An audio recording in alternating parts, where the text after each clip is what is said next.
Hello friend, good evening. Welcome to my channel home science by Kanujia ma'am. Channel में आपका स्वागत है। अगर आप मेरे चैनल पे नए आए हैं तो चैनल को सब्सक्राइब, लाइक एंड शेयर करना ना भूलें।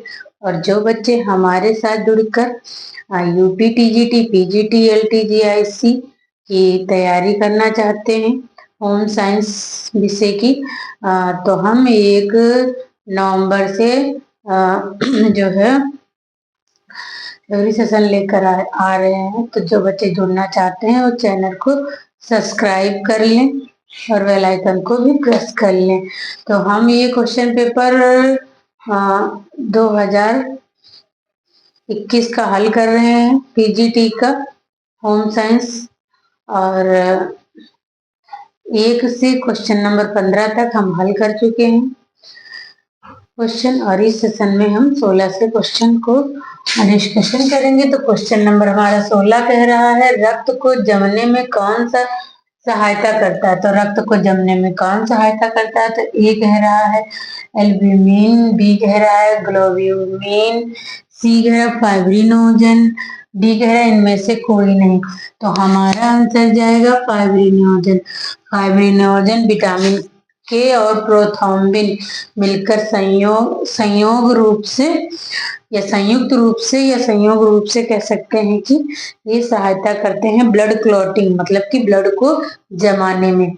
जैसे कि कहीं पे हमें चोट लगी किसी कारणवश और उधर से प्रोथ्रोम्बिन निकलता है, उधर से फाइब्रिनोजन निकलता है, और विटामिन के जा करके अपना प्रतिक्रिया करता है और ब्लड को जमा देता है, जिससे हमारे शरीर से ज्यादा खून नहीं निकल पाता और जिससे हमारे अंदर एनीमिया की कमी भी नहीं हो पाती इस तरह। तो हमारा आंसर जाएगा सी, फाइब्रिनोजन। क्वेश्चन नंबर हमारा 17 कह रहा है, शरीर की प्रत्येक कोशिका में केंद्रक होता है, सिर्फ डॉट डॉट कोशिका ही अपवाद है। तो ए कह रहा है त्वचा, बी कह रहा है प्रौढ़ लाल रक्त कोशिकाएं, सी कह रहा है यकृत, डी कह रहा है तंत्रिका कोशिकाएं। तो हमारा आंसर जाएगा प्रौढ़ लाल रक्त कोशिकाओं में है, केंद्रक नहीं पाया जाता है। केंद्रक लाल रक्त कणिकाओं में पाया ही नहीं जाता है, और त्वचा और यकृत और तंत्रिका कोशिकाओं में हमारा केंद्रक पाया जाता है। क्वेश्चन नंबर 18 कह रहा है, एक स्वस्थ व्यक्ति 24 घंटे में कितना मूत्र निष्कासित करता है। तो कह रहा है कि जो मतलब स्वस्थ है, किसी प्रकार का रोग नहीं, निरोग युक्त व्यक्ति है या रोग युक्त व्यक्ति है, इसके कोई रोग नहीं है, तो वो मतलब कितना 24 घंटे में या एक दिन में कितना मूत्र निष्कासित करता है। तो ए कह रहा है 0.5 लीटर, मतलब कि आधा लीटर। बी कह रहा है 2.5 लीटर, मतलब कि 2.5 लीटर। सी कह रहा है 2.0 लीटर, मतलब कि 2 लीटर। और डी कह रहा है 1.5 लीटर, मतलब कि 1.5 लीटर। तो हमारा आंसर जाएगा 1.5 लीटर। इसीलिए कहा जाता है कि व्यक्ति को 2 से 2.5 लीटर कम से कम पानी पीना चाहिए, क्योंकि 1.5 लीटर तक तो हम पूरे 24 घंटे में निष्कासित कर देते हैं। और श्वेत ग्रंथियों के द्वारा भी कुछ पानी निकलता है और कुछ अन्य, इसलिए हमें 2 से 2.5 लीटर पानी लेना चाहिए। क्वेश्चन नंबर हमारा 19 कह रहा है, आब एक खां, शबनम और वक्त ए किसके प्रकार हैं। तो ए कह रहा है चंदेरी साड़ियों के प्रकार हैं, बी कह रहा है बनारस की जरदोजी का प्रकार है, और सी कह रहा है ढाका का मलमल है, डी कह रहा है हैदराबाद की पीताम्बर है। तो हमारा आंसर जाएगा ये ढाका मलमल के भाग हैं या प्रकार हैं। आब एक खां, शबनम और वक्त ए, ये सब ढाका मलमल के प्रकार हैं। क्वेश्चन नंबर हमारा 20 कह रहा है, कौन सा डिजाइन का सिद्धांत नहीं है। तो इनमें से कौन सा डिजाइन का सिद्धांत नहीं है या कौन सा। तत्व नहीं। तो क्वेश्चन नंबर आंसर नंबर हमारा ये कह रहा है अनुपात नहीं है, बी कह रहा बल नहीं है, सी कह रहा है स्थान नहीं है, डी कह रहा अनुरूपता नहीं है। तो हमारा आंसर जाएगा स्थान। ये अनुरूपता, बल, अनुपात ये सब डिजाइन के सिद्धांत हैं। क्वेश्चन नंबर 21 कह रहा है सामान्यतः अंडाणु का निषेचन होता है। तो जब ओवरी से अंडाणु निकलता है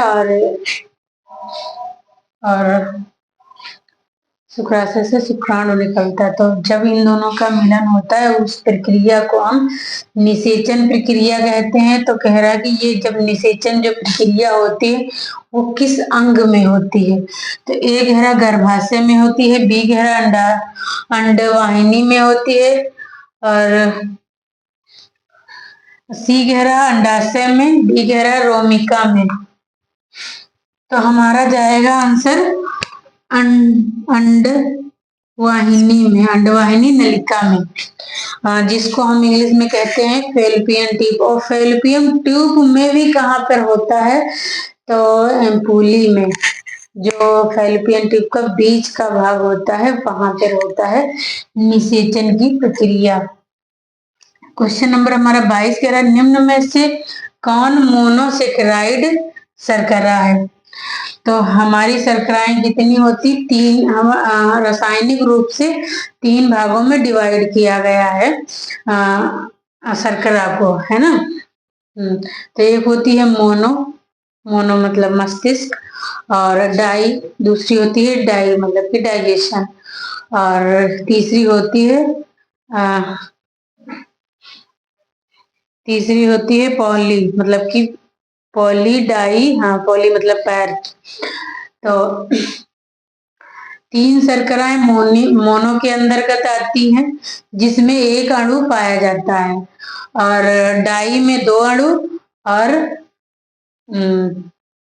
जो पैरा जो है पॉली जो शर्करा है उसमें 2 से अधिक अणु मिलते हैं, तब पॉलीसैकेराइड शर्करा का निर्माण होता है। तो GFG मतलब कि ग्लूकोज, फ्रक्टोज और गैलेक्टोज जो है मोनोसेकेराइड शर्करा है, और डाइसेकेराइड सुक्रोज, मल्टोज, लैक्टोज जो है डाइसेकेराइड शर्करा है, और पॉलीसेकेराइड जो इसके अलावा आती है वो पॉलीसेकेराइड शर्करा है। तो हमारा आंसर क्या पूछा है क्वेश्चन की, निम्न में से कौन सा मोनोसेकेराइड शर्करा है ना, शर्करा नहीं लिखा है पर पूछा है।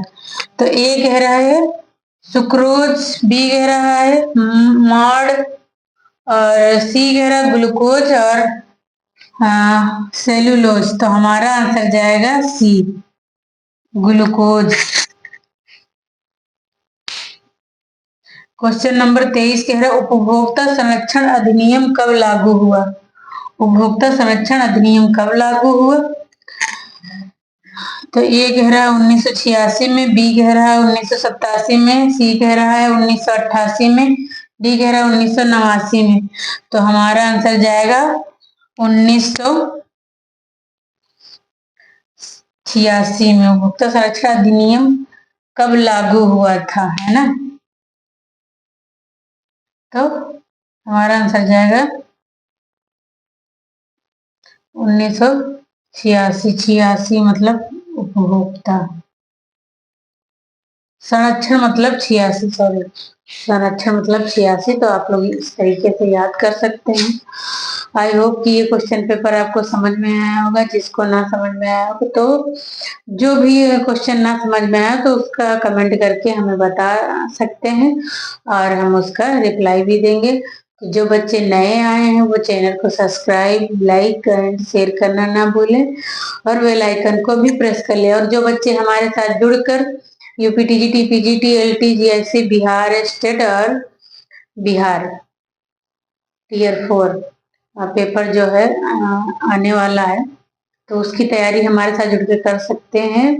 हम 1 नवंबर से जो है थ्योरी सेशन भी लाने वाले हैं।